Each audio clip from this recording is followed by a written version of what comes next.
Маш чухал зал та. Маш чухал зал.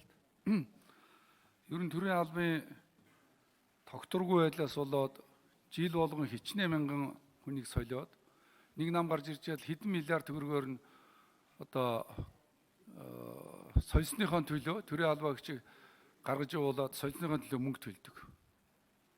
Ийм замбраагүй байдал үнэхээр хэрэгээс хэтэрсэн шүү дээ. Тэгээ одоо төрийн албан хаагчийг бол энэ шатлсан гэдэг үгэн дээр хүмүүс хэмзэглээд байгаа. Би бол шатлсан гэдэг үг заавалчгүй байх ёстой. Дээрээс нь бол мэдээж тэр чадах байх ёстой.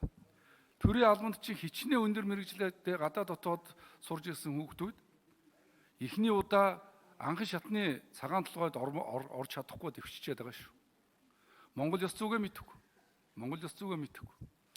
Дээрээс нь төрийн албаны бичиг боловсруулна гэдэг чинь байна шүү дээ.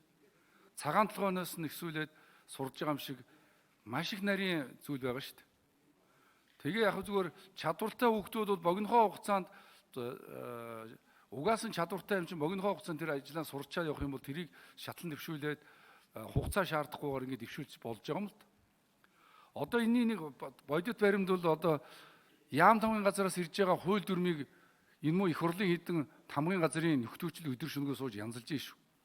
Энэ байнгын хороонд нэг хэдэн жил доктор сууршилтай байж байгаа хүмүүс засч янзлуулж байна. За яг яам тамгын газар дээр бол ажиллаж байгаа нэг хуучин нэг бүр нэг ёстой илдэгдсэн тэр нэг хэдэн ахмадууд чинь гол бичиг баримтыг боловсруулж явж байгаа шүү. Тэгэхээр ингээд залуучуудаа дэвшүүлэх нь зөвч байсан. Үнэхээр энэ чадварыг харгалзуулж хуучин төрийн албанд мэрэгсэн хүмүүсийг халд сольдог. Тэгээ юу гэж хэлдэг гэхээр дараа нь очингуудаа би чамтай хамтарч ажиллаж чадахгүй бүр тамийн нийтлэг юм байлаа.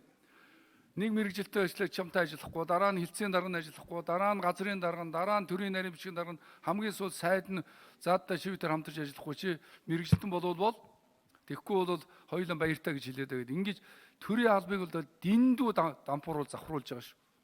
Тэр бодит үнэ. Ийм учраас бол одоо эн чинь засгийн газрын яамдуудаас гарч ирсэн бүх хуулийн чинь их хурал дээр бүгдээр ингэ засч янзалж байгаа шүү. Танигдахгүй бодлол болгож байгаа. Тэгээ яг зүгээр сүүлд нь баг 30-40% нь янзалчаад хэрвээ бүгдээр ингэ залруулах юм бол хуулийг шинээр гэдгээр оруулж ирнэ гэдээ болохон болчингууд нь үгүйсгийн засвар гэдгээр хүртгээд ингэж оруулж ирж байгаа шүү. Их хурал дээр орж ирж байгаа хууль дүрм үнэндээ бол явахгүй удаа тэгээ гол шалтгаан бол төрийн албан дээр ажиллаж байгаа хүмүүсийн бичиг цаасны чадах муу. Тэгэхээр энийг бол манай залуучууд зарим хүмүүс бол ярьж байгаа нь залуучуудыг дэвшүүлэх нь маш чухал. Тэгтээ заавалчгүй анхан шатан дээр нь тавихгүй зүгээр төрийн албанд гэдэг чинь өндөр шалгуур шүү. Төр. Энэ зүгээр нэг алба биш. Төрийн алба гэдэг тэр төрийн албанд орж байгаа хүн гэдэг чинь ёс зүгээс нь хуулаад хүмүүжил. Гэхдээ 3 дэд сургууль төгсчөөд 4-5 хилтэй казино тоглоод ороо үдшин ингээд дампуураа явж байгаа хүмүүс хардам хүртэл хэрглэж байгаа хүмүүс шүү дээ. Боловсруулалтын хэсэг. Төрийн албаны ёс зүй зарчим гэдэг бол өндөр шалгуур шүү. Өндөр төрийнхөө албанд ажиллаж ийн гэдэг бол энэ өөрөө өндөр шалгуур байхгүй юу? Тэгэхээр ийм учраас бол тэр хамгийн гол биднээс ярьж байгаа Монгол ёс зүй, Монгол төрийн зан заншил энэ болгоныг эхлэж тим юмнаас эхлэж шалгалт хүртэл авч ямаар. Тэгснийхэн дараа бол эхнийх нь ажил дээр тавь. Үнэхээр өдөр шөнөгөө суугаад олон хил үздсэн, гадаад дотоод нэлээм үздсэн бас ажил амьдралын нэлээд туршлагатай суудсан мөртлөөс Монгол зан заншлаа мэдэхгүй байж тийм хүүхдүүд бол богинохоо хугацаанд өсчдөг юм байна. Би үнсэтэй аж ахуйн сайд байж байгаа танихгүй 3 залууг зөвлөхөөр авсан. Ерөөсөө танихгүй. Гадаад дээд сургууль төгсөнгөө зөвлөхөөр авсан.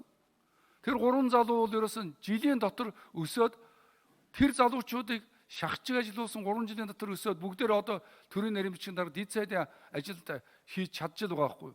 Тэгэхээр бол зүгээр шууд гадна дотн төгссөн залуучуудыг авчираад нэг өндөр албан тушаал тавьчих юм шиг зарим хүмүүс яриад байгаа. Тийм байхгүй. Монгол төрийн босон өндөр шүү.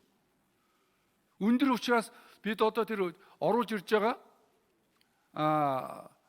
бичиг баримтын яг их хурал дээр засчих штэ.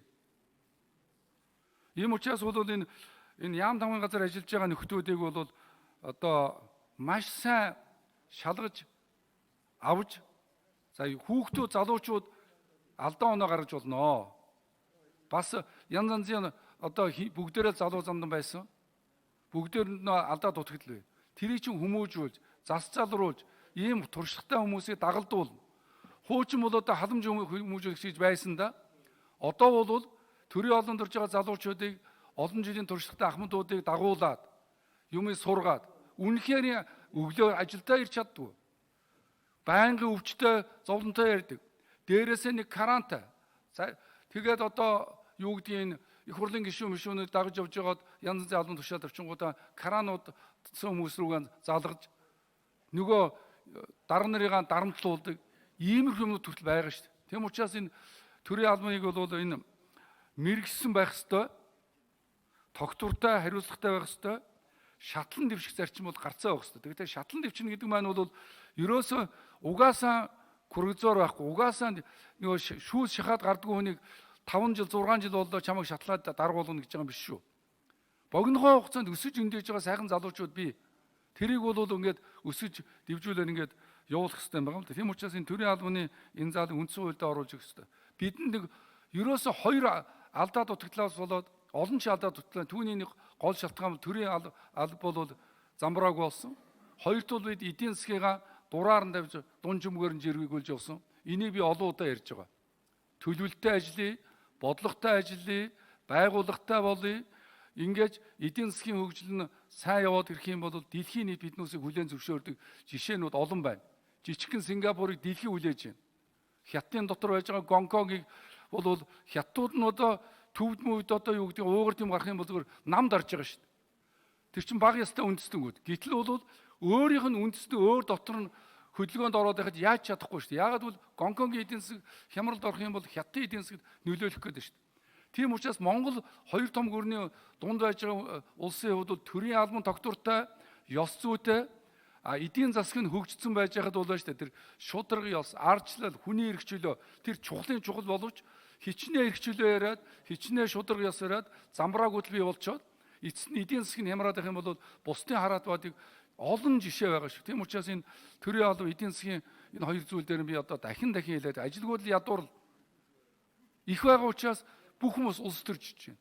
Тэр хүмүүсийг ажлын байртай, орлоготой, амьдрал нь сайн байх бол тэднээс улс төр сонирхгүй, ингээд янз янзын авилгал хэлгүүл авахгүй, сонгуулийн үеэр янз янзын юмд орохгүй, сонгуул үлээд хүртэл хүмүүс бий болцсон байна шүү дээ. Тэднээс нэг 15 төгрөгөнд сонгуулаар нэг жилийнхаа орлогыг гэдэг юм уу 2-3 сарын орлогыг авна гэсэн хүртэл бодолтой зарим нэг хүмүүс бий болчиход байна шүү дээ. Нам дагсан. Ийм учраас бол энэ ёс зүйтэй байх, ажилсаг хөдөлмөрч байх энэ асуудлуудыг бол анхаарах хэрэгтэй. Тийм учраас энэ төрийн албаны энэ дээр бол тэр энэ нэг ноцтой юмнууд байхгүй дээ. Энэ дээр ганц хоёр зарчмын нэг жоохон үгсгийн юу болохоос биш тэр шатлан дэвшнэ гэдгээс хүмүүс их сэжиглээд байгаа. Би бол төрийн албанд олон жил болсон хүмүүсийг одоо манайхан нэг юм суучаад явдггүй энэ гэсэн хүмүүс яриад байл. Уучлаарай. Яг өнөөдөр оруулж ирж байгаа энэ орж иж байгаа бичгүүдийн хамгийн голын цөмийн цөмөнд тэр нэг суурьсан хэдэн жил ажилласан бас бичиг цаасны зүйтэй төрийн албаны бичиг баримтын яс жойгийг мэддэг тийм хүмүүс боловсруулж орж ирдэг шүү. Тийм учраас бол энэ шатлан дэвших дээр нэг муухай хараад тэрийг нэг одоо сэжиглээд байх хэрэггүй. Харин залуу боловсруучныг дэвшүүлэн одоо ажилуулах чухал. Харин тэрэн дээр бол тэдэн жил болсны дараа тийм болно гэж хэрэггүй юм байна лээ. Үнэхээр чадварлаг богино хугацаанд өсөж байгаа залуучуудыг бол ажил дээр нь тавьдгийн тавиад дэмждгийг дэмжиад ингээд явуулах хэрэгтэй гэж бодож байгаа. Баярлалаа.